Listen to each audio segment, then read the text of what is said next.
So, time to change the urinal, guys. Ayan. So, dalawa yung urinal na shot.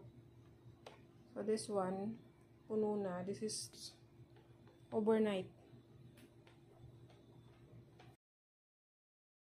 Siya kabilis, guys. And marami pa akong natitipid. This time, binalik ko si Chot sa EQ Dry. Because, for pupo lang niya naman talaga to. And then, yung for travel niya is yung Mami Poco. Ayun. So, if you can see, ganyan lang siya, guys, oh. Isushoot mo lang yung ano ni Chot doon. Thing here. Yan. Pinalitan ko na rin ng tube kasi it's 3 months already. Biniis ko na lang siya sa yung sa toothbrush natin, 3 months. So, every other day ko siya sinasanitize. Binababad ganon and all. Yan. So, kailangan